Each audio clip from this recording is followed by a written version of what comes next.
So when we talk about investing, a lot of people don't think about investing in your mind. Investing in your mind, education, reading, all that. I barely read. I'm not even gonna lie to you. There's certain times where I just felt like, I don't know, I just didn't have any motivation, so I picked up a couple books. For my people with a short attention span, you can click off in about the next 30 seconds because I'm gonna just show you the books. So the first one is Still Like an Artist by Austin Kleon. The second one is Creative Confidence. It's by the founders of IDEO, the agency. And then the third one is called Creative Quest by none other than Questlove. Now I will talk a little further into these books, but for the people who have a short attention span, there you go. Those are the 3 books I recommend. If you want to learn more about what these books are, keep watching. So the first one, Still Like an Artist. I came across this book on TikTok actually. So basically it says unlock your creativity. Still like an artist. Don't wait until you know who you are to get started. Write the book you want to read. Use your hands. Side projects and hobbies are important. The secret, do good work and share it with people. Geography is no longer our master. Be nice. The world is a small town. Be boring. It's the only way to get work done. And creativity is subtraction. So these are basically just tips on how to be more creative, how to think about your work differently. The big idea of nothing is random, nothing is original. Everything is built off of another. This is something I call the collective creative conscious. Everything that we make, somebody else inspired that. Then it just keeps on going to the beginning of time. So a quote that stuck out to me and Still Like an Artist is this. We make art because we like art. We're drawn to certain kinds of work because we're inspired by people doing that work. All fiction is in fact fan fiction. The best advice is not to write what you know, it's to write what you like. Write the kind of story you like best, write the story you want to read. The same principle applies to your life and your career. Whenever you're at a loss for what move to make next, just ask yourself, what would make a better story?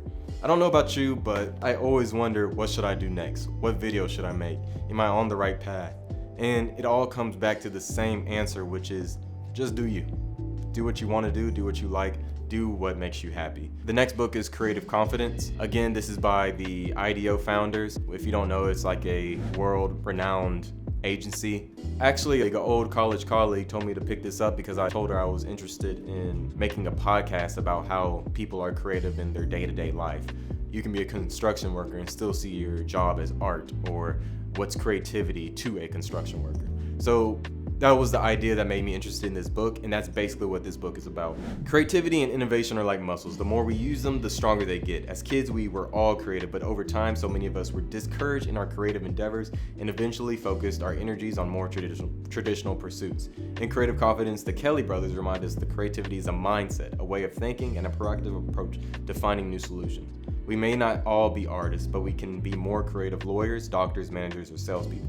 Drawing on stories from their work at IDEO and the D School at Stanford, this book gives us the courage to make a difference in our companies, our careers, and the world around us. So like I said, this book is all about people who might not be artists or might not see themselves as artists, but you can still find creativity in becoming a lawyer, a construction worker, a teacher, etc. This is a really good book if you're not feeling creative. This talks about some of the projects and clients that they had at IDEO, how they got around the problem and figured out a solution. So something that inspired me from this book, Creative Confidence, is actually one of the first stories that's in this. I'm talking about the engineer and inventor of the CT scanners, GE's CT scanners. The guy thought it was a huge success, medicine is going to change, and everything would be perfect. But when it came to kids were so scared to get into the CT scanner because of how loud it is, how this big futuristic bulk of equipment, you have to go inside of it, and it's just loud. If you ever got a CT scan, you kind of know what I mean. Like, it is loud, it is intimidating, you actually go into this thing. So of course, a kid isn't gonna like that. Kids have a sense of curiosity, kids love story, kids love adventure. So Doug had to go behind the problem and figure out what's wrong with this revolutionary piece of equipment.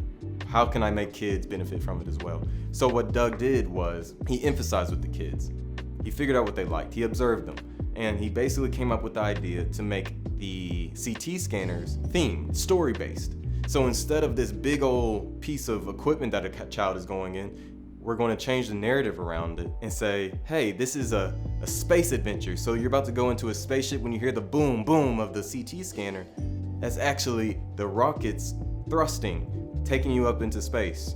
And so you have to play along. Like, it was a whole story and a motive behind this piece of equipment. And it was a success. Even the CT scanner was redesigned so it would match these stories for kids. But empathizing and sympathizing with some of your customers in order to figure out how to make your invention, your creation better is just something that we should all take into account, especially if you're trying to sell something to somebody, selling your art to somebody. You're selling the solution to a problem. It's not just about how revolutionary you are, how great you are.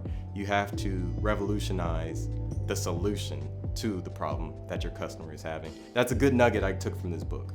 The final book that I recommend is Creative Quest. I'm pretty sure everybody heard of Questlove. If not, he's a renowned artist, drummer, creative, speaker, everything. So the back says, Questlove, musician, bandleader, designer, producer, culinary entrepreneur, professor, and all-around cultural omnivore, shares his wisdom on the topics of inspiration and originality in a one-of-a-kind guide to living your best creative life. Whether discussing his own life or channeling the lessons he's learned from forefathers such as George Clinton, collaborators like D'Angelo, Questlove speaks with the candor and enthusiasm that fans have come to expect. Creative Quest is many things, above all, a wise and wide-ranging conversation around the eternal mystery of creativity. Basically what it said. This doesn't really read like a front-to-back book. This almost reads like a memoir. Like Questlove is taking us through his life and the different people he has met, the different experiences that he's taken a part of, and really all the lessons that he learned along the way as it pertains to creativity. There is a lot of stuff, a lot of useful stuff in this. Almost like a guide on relationships, networking, understanding the people around you, and how to become a better collaborator and creative. If you call yourself an artist, you are creative, you make things, even if you don't do it full time, but you're interested in it. I think this is a really good book to pick up. It's coming straight from his mouth, and the people that you look up to and you're inspired by, it's coming straight from their mouth, from Questlove, into this book, into your mind. So I feel like this is a really good read for anybody, really.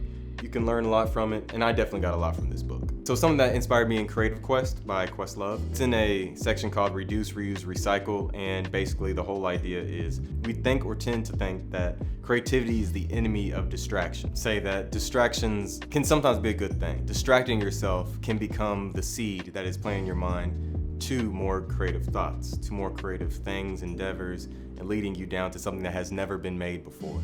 Don't really run away from distractions. Take everything in around you, your community, your surroundings, and incorporate that into your work. But yeah, those are my 3 selections on books I think you should read if you need a little bit more motivation when it comes to your creative practice. So if y'all like this video, go ahead and subscribe, leave a comment if you have questions. If you have any books that you recommend that creatives should read, go ahead and leave it below, and I'll see you in the next one. All right.